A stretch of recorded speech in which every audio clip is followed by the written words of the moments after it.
Hello दोस्तों, welcome to my YouTube channel Kartik exam home. देखिए, जैसे कि आप सभी को पता है कि जैसे ही जून में इलेक्शन का रिजल्ट आ जाएगा, लोकसभा चुनाव का रिजल्ट आ जाएगा, वैसे ही आपकी एक वैकेंसी आनी है आईबीपीएस की। एक्चुअली ये वैकेंसी जो है हर वर्ष आती है, 1 जून को उसका नोटिफिकेशन आ जाता है। यानी 1 जून से लेकर 30 जून तक इसके जो फॉर्म हैं ऑनलाइन वो भरे जाते हैं। और क्या कहते हैं, आज जैसे कि मतलब लगभग जो मई है वो ख़त्म होने के कगार पर है, तो जैसे ही अब कल परसों में जो वैकेंसी आनी थी, हो सकता है या इलेक्शन के बाद आए, यानी मतलब 5-6 तारीख से आपके इसके एप्लीकेशन ऑनलाइन फॉर्म आपको देखने को मिलेंगे और आपको अप्लाई भी करना है एक तरीके से। देखिए, बहुत अच्छी भर्ती है, ऑफिस असिस्टेंट की जॉब है, आईबीपीएस के थ्रू इसका एग्जाम कंडक्ट कराया जाता है और ये ग्रामीण बैंक से संबंधित है। मतलब जब भी आपकी नौकरी लगेगी तो ग्रामीण बैंक में लगेगी। अच्छे खासे इसमें पद आएंगे इस बार, तो अच्छे से आप तैयारी करिएगा। पूरा प्रोसेस बहुत जल्दी होता है इस पूरी भर्ती का। तो क्या क्या होता है, क्या सिलेबस रहेगा, क्या एग्जाम क्राइटेरिया रहेगा, क्या सिलेक्शन प्रोसेस रहेगा, क्या क्या सारी की सारी चीज़ें मैं आपको इस वीडियो में बताऊंगा। एक देखिए, मैं पहले भी इसका एक वीडियो बना चुका हूं, लेकिन उस समय पहले बनाया था तब जब वैकेंसी आने से बहुत दूर थी, टाइम था वैकेंसी आने में। लेकिन अब तो बिल्कुल अगले हफ्ते तक आपको वैकेंसी देखने को जरूर मिलेगी। तो समझ लीजिए, सारी जानकारी जान लीजिए। अगर आपने ग्रेजुएशन किया हुआ है तो आपको ये वीडियो देखना बहुत ज़रूरी है, आपके लिए बहुत यूज़फुल होगा अगर आप सरकारी नौकरी की किसी भी तैयारी कर रहे हैं। ठीक है, किसी भी अगर एग्जाम की तैयारी कर रहे हैं। हाँ, तो ये जो भर्ती है ये ग्रामीण बैंक की है, ऑफिस असिस्टेंट की पद की वैकेंसी है। ऑफिस असिस्टेंट के पद की वैकेंसी है और इसको कंडक्ट कौन कराता है? इसको कंडक्ट कराता है आईबीपीएस। इसको आईबीपीएस कंडक्ट कराता है। विभाग कौन सा? सरकारी ग्रामीण बैंक विभाग है। पोस्ट कितनी आएंगी? 5500 प्लस पोस्टें आएंगी, क्योंकि हर वर्ष 6000 प्लस रहती हैं। 6000 प्लस रहती हैं। मैंने आपको इसलिए बोल दिया 5500 प्लस। हो सकता है वैकेंसी थोड़ी बहुत कम आ जाए, लेकिन 6000 के आसपास ही आपको देखने को मिलेगी। और ऑल इंडिया भर्ती है। अब समझिएगा फॉर्म किस तरीके से भरते हैं, कि स्टेट वाइज आता है, किस तरीके से आता है, समझिएगा। ऑफिस असिस्टेंट की भर्ती है। वेतन इसमें अच्छा खासा मिलता है। जब आप ज्वाइन करते हैं तो आपकी ग्रॉस सैलरी 45,000 प्लस बनती है जाके। ग्रॉस सैलरी जो है आपकी 45,000 प्लस बनती है जाके, यानी इन हैंड सैलरी आपकी 39,000 के आसपास मिलेगी। इन हैंड सैलरी कितनी मिलेगी? 39,000 के आसपास आपको मिलेगी। पोस्टिंग स्टेट वाइज होती है। स्टेट वाइज कैसे? मतलब देखिए, हर स्टेट की अपनी वैकेंसी होगी। मतलब उत्तर प्रदेश की अपनी वैकेंसी है, बिहार की अपनी है, महाराष्ट्र की अपनी है, एमपी की अपनी है। ये ऑल इंडिया पोस्ट आएगी। हर स्टेट की पोस्टें आएंगी अलग अलग, कि इस स्टेट में इतनी, इस स्टेट में इतनी है। जिस स्टेट से भी आप फॉर्म भरना चाहते हो, जैसे आप मान लीजिए यूपी के हैं और आपने यूपी से में ही नौकरी करनी है बैंक की, ठीक है, तो आप यूपी से ही फॉर्म भरिएगा। ठीक है, तो आपको यूपी में ही अगर ज्वाइनिंग होएगा, अगर सिलेक्शन होता है तो ज्वाइनिंग आपको यूपी में ही मिलेगी। लेकिन आपको यूपी के हैं, राजस्थान से फॉर्म भरना चाहते हैं, बिहार से भरना चाहते हैं, किसी एक जगह से भर सकते हैं। मान लीजिए आप राजस्थान से भरना चाहते हैं, तो अगर आपका सिलेक्शन होता है तो पोस्टिंग आपको फिर यूपी में नहीं मिलेगी और राजस्थान में ही मिलेगी, और फिर ट्रांसफर भी नहीं करा सकते हैं। इस चीज़ पर विशेष ध्यान दीजिएगा। और भी 1-2 इशू हैं, वो भी मैं आपको क्लियर करता जाऊँगा, समझते जाइएगा, समझ में आपको आ जाएगा। ठीक है, तो जिस तरीके से मतलब जहाँ से भी आप फॉर्म भरेंगे, इस चीज़ को याद रखिएगा, वहीं उसी स्टेट में आपको क्या कहते हैं ज्वाइनिंग जो ड्यूटी करनी पड़ेगी। मतलब जिस स्टेट के रहने वाले हैं उस स्टेट की मैं बात नहीं कर रहा। मतलब जिस स्टेट, मतलब कहने का मतलब ये है कि जब अलग अलग स्टेट से फॉर्म आएंगे, जिस स्टेट का फॉर्म आप भर देंगे, जिस स्टेट से फॉर्म ये ग्रामीण बैंक का भर देंगे, उसी स्टेट में आपको क्या कहते हैं ड्यूटी करने को मिलेगी। अब आगे चलते हैं, समझ में आ गया होगा आपको। उम्र सीमा कितनी रहती है? 18 से लेकर 28 साल रहती है जनरल कैटेगरी के लिए। ओबीसी के लिए जो होता है, ओबीसी के लिए वो 31 साल रहती है। एससी और एसटी के लिए 33 साल रहती है। फीस कितनी है? जनरल के लिए, ईडब्ल्यूएस के लिए और ओबीसी के लिए 875 रुपये रहती है। एससी एसटी के लिए 175 रुपये रहती है। अप्लाई कब से होगा? वैसे 1 जून से होता है। मैं आपको 1 जून ही लिख रहा हूँ, क्योंकि ये फॉर्म 1 जून से ही आने थे। ठीक है, हो सकता है ये फॉर्म 1 तारीख से ऑनलाइन अप्लाई शुरू हो जाए, हो सकता है इलेक्शन के रिजल्ट के बाद से शुरू हो, 5 तारीख से 6 तारीख से शुरू हो।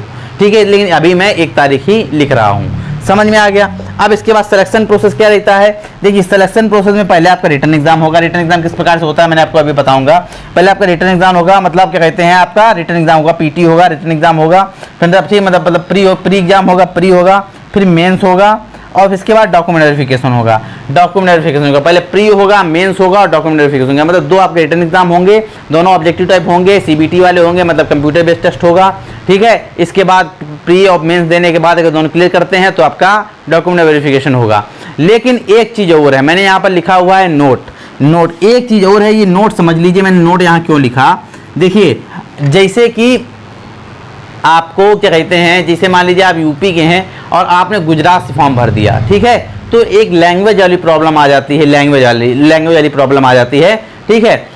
ये क्या कहते हैं, इसको बोलते हैं एलपीटी टेस्ट, एलपीटी टेस्ट। इसमें फिर आपको एलपीटी टेस्ट देना पड़ेगा, लैंग्वेज प्रोफिशिएंसी टेस्ट, ठीक है। जैसे मान लीजिए आपको अगर मतलब उसी स्टेट से फॉर्म भरिएगा जहाँ की भाषा आपको आती है। जैसे मान लीजिए अगर आप उत्तर प्रदेश के हैं और आपने गुजरात से भर दिया, तो वहाँ पर आपको जब डीवी कराने जाएंगे तो आपका एलपीटी टेस्ट लिया जाएगा, मतलब लैंग्वेज वाला टेस्ट लिया जाएगा, ठीक है ना। तो लैंग्वेज वाला टेस्ट का मतलब है आपका कि आपको गुजराती आती है कि नहीं आती है। अगर आपको नहीं आती है गुजराती तो आपको सिलेक्ट नहीं करेंगे। इस वजह इस चीज़ के विषय ध्यान रखिएगा। जैसे आप हिंदी भाषी राज्य से हैं, 10 राज्य हैं जैसे भारत में हिंदी भाषी राज्य, ठीक है, वहाँ से आप फॉर्म भरते हैं तो कोई प्रॉब्लम है नहीं है, तब तो आप तो क्लियर कर ही लेंगे, तो कोई दिक्कत वाली बात नहीं है, ठीक है। मतलब आपसे नॉर्मली बातचीत में मतलब बोलचाल में पूछते हैं, उसी भाषा में बात करेंगे जिस स्टेट से आपने फॉर्म डाला होगा, ठीक है। तो आप कायदे से बात कर पाते हैं तो नॉर्मल है, आप पास हो। लेकिन नहीं कर पाते हैं तो फिर आप फेल हो। जैसे मान लीजिए यूपी के कैंडिडेट को गुजराती नहीं आती है, या क्या कहते हैं कर्नाटक से डालेगा तो कन्नड़ नहीं आती है, ठीक है, तो क्या कहते हैं वो बाहर हो जाएगा इस चीज़ पर। तो इस चीज़ पर विशेष ध्यान रखिएगा, उसी स्टेट से फॉर्म डालिएगा जिस स्टेट की भाषा आपको आती है,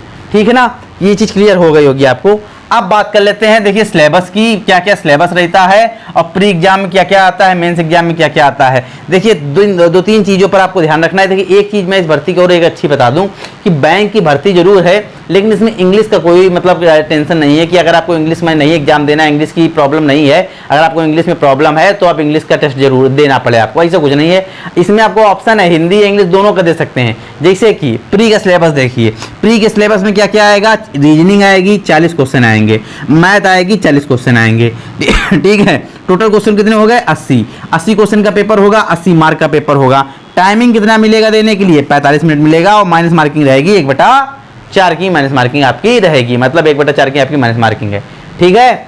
अब इसके बाद मेंस पर जाते हैं भैया। मेंस में क्या क्या आएगा, मेंस में देखिए, मेंस में रीजनिंग के 40 क्वेश्चन आएंगे 50 नंबर के, 40 क्वेश्चन 50 नंबर के, समझिएगा। एक क्वेश्चन पढ़ा जाके 1.25 का, एक क्वेश्चन 1.25 नंबर का पढ़ा जाके, ठीक है। इसके बाद मैथ के 40 क्वेश्चन आएंगे 50 नंबर के, 40 क्वेश्चन 50 नंबर के। इसके बाद जीके जीएस के 40 क्वेश्चन 40 नंबर के। और हिंदी और इंग्लिश में आपको ऑप्शन है। हिंदी में अगर मान लीजिए हिंदी सब्जेक्ट में पेपर देना चाहे तो हिंदी सब्जेक्ट दीजिए, इंग्लिश सब्जेक्ट में पेपर देना चाहे तो इंग्लिश सब्जेक्ट दीजिए। वो जब आप ऑनलाइन मतलब क्या कहते हैं, जब टेस्ट देने बैठेंगे, सीबीटी आपका हो रहा होगा कंप्यूटर पे, जब आप बैठोगे तो वहीं पर आपसे ऑप्शन पूछ लेगा सब्जेक्ट में, ठीक है। तो हिंदी या इंग्लिश, तो अगर आपको इंग्लिश वाला टेस्ट सब्जेक्ट देना है तो इंग्लिश आ जाएगी खुल के, हिंदी वाला देना है तो हिंदी आ जाएगी खुल के। आएंगे कितने क्वेश्चन देना आपको, एक ही है, हिंदी या इंग्लिश में एक आएंगे। कितने क्वेश्चन दोनों में 40 आएंगे, 40 क्वेश्चन 40 नंबर के। या तो हिंदी के 40 क्वेश्चन दे लो 40 नंबर के, या तो इंग्लिश के 40 क्वेश्चन दे लो 40 नंबर के, ठीक है, समझ में आ गया होगा। कंप्यूटर के 40 क्वेश्चन आएंगे 20 नंबर के, आधा नंबर का एक क्वेश्चन होगा। तो कितने नंबर का पेपर हो गया, क्या कितने नंबर का पेपर हो गया, 50, 50, 100, 140, 180 और 200 नंबर का क्या कहते हैं आपका मेंस होगा। 200 नंबर का आपका मेंस होगा। इसमें भी माइनस मार्किंग जो है 1/4 की रहेगी। नेगेटिव मार्किंग कितनी रहेगी भैया, 1/4 की रहेगी। क्लियर हो गया ना। तो आपका प्री का सिलेबस क्लियर हो गया, मेंस का सिलेबस क्लियर हो गया। डीबी आपको बता ही दिया है, डीबी में ज़्यादा कुछ नहीं मांगते हैं, हाई स्कूल इंटर की मार्कशीट देखी जाएगी और क्या कहते हैं बैचलर डिग्री जो है आपके पास, मार्कशीट विद मार्कशीट भी देखी जाएगी बैचलर डिग्री की, और आपकी डिग्री भी देखी जाएगी, ठीक है ना। जो भी आपने किया हो, बीए, बीएससी, बीकॉम, बीटेक, जो भी आपने किया हो, सब कुछ नॉर्मल है, सब कुछ मान्य है, ठीक है ना। तो लगभग मैंने सारी चीज़ें इसमें बता दी हैं। अगर कोई कन्फ्यूजन हो तो पूछ लीजिएगा। देखिए कल परसों से फॉर्म स्टार्ट हो जाएंगे। और हाँ, एक बात और मैं आपको बता दूं, इसकी एग्जाम डेट भी आ चुकी है। इसकी एग्जाम जो प्री की जो डेट है, प्री की जो डेट है वह है अगस्त में आपका एग्जाम है। 4 डेटें हैं, मुझे डेट नहीं याद है, शायद 8 तारीख से है, 8, 9, 12 और 16, शायद यही डेटें हैं, लेकिन कंफर्म नहीं है मुझे। मैं बता रहा हूँ अगस्त में एग्जाम है, दूसरे हफ्ते से एग्जाम शुरू हो जाएगा, मतलब सेकंड वीक से एग्जाम शुरू हो जाएगा, ठीक है। ये डेट शायद कंफर्म ना हो, 8 और 9 तो क्लियर है, इसे दो डेट शायद नहीं क्लियर मुझे तो। लेकिन आपको मैं ये बता दूं, प्री जो हो जाएगा आपका कहते हैं जो प्री टेस्ट है वो आपका अगस्त में हो जाएगा, मेंस आपका नवंबर में हो जाएगा, ठीक है। तो बहुत तेजी से इसमें प्रोसेस होता है, बहुत संभाल के चलिएगा, बहुत कायदे से तैयारी कर लीजिएगा। अगर आपको 6-7-8 महीने के अंदर नौकरी चाहिए मिल जाएगी IBPS ग्रामीण बैंक में, ठीक है। तो बहुत अच्छी वैकेंसी है, बस एक चीज़ की थोड़ी प्रॉब्लम लगती है, फीस को लेकर। जो फीस है इसमें, जो एप्लीकेशन फीस मांगी गई है वो थोड़ा अच्छी खासी मांगी गई है। लगभग आपको 875 रुपये देने पड़ जाएंगे जनरल EWS OBC वालों को। SC ST वालों को तो फिर भी ज़्यादा नहीं है, ठीक है ना।